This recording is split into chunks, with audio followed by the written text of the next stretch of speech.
Hello guys, good morning. Masyado yata akong umaga ngayon. Himala. Ngayon lang talaga ako umaga ng alas sa bahay. Kasi may ka-date a couch. Charot. Yun naman yung dinadaanan ko. Parang ako lang yung tao dito. Naghanap nga ako ng CR. Sarado.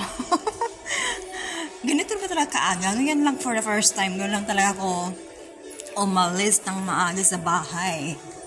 Kasi nga, may pupuntahan na catch. Yung aking kadate masyadong maaga. Tinatamad pa sana catch. Pero may ano naman kasi ako, may pupuntahan naman ako diretso sa Central. Kaya sa Central yung gala ko ngayon.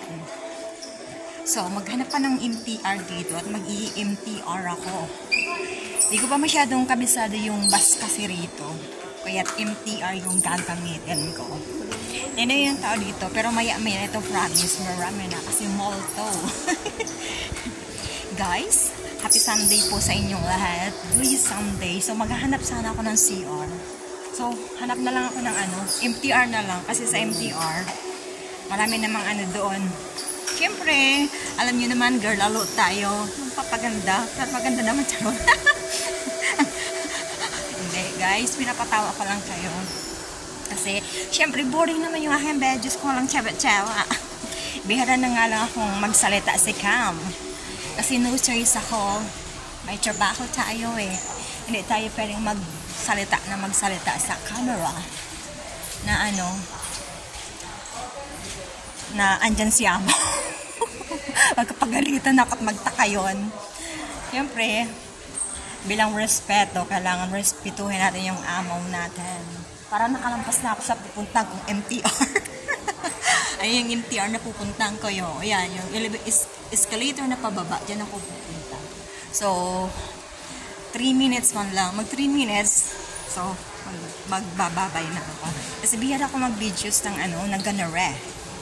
So, minsan kasi nahihiya ako pag kapag maraming palfana. Pag kunti lang, medyo matara lang aking mocks. Ngayon, kasi kunti lang yung tao. So, gusto ko yung bela ako magsalita na ganore.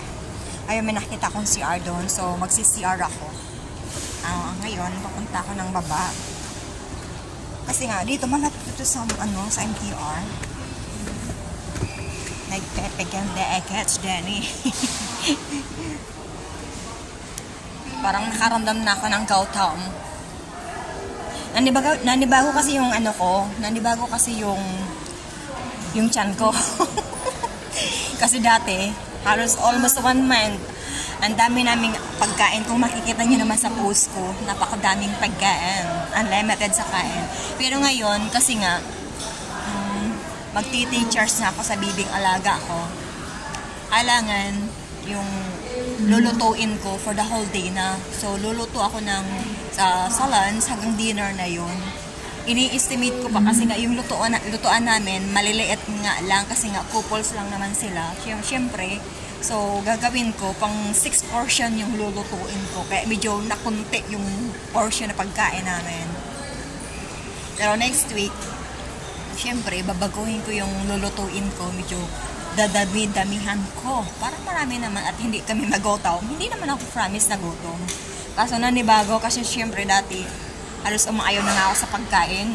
Sa kanilang portion, marami, sa akin konti. Kasi hindi ako sanay na sobrang marami yung pagkain. Sabi ko, 3 minutes lang, nakalampas na ako ng 3 minutes. So guys, magpapaalam muna ako at ako'y magpapaganda muna. Nitingnan ako na lawlaw. Guys, thank you so much po. God bless. Good morning po and happy Sunday. Blessed Sunday po to everyone. Thank you po. Bye-bye. So, kita po tayo mamaya. Bye-bye. God bless.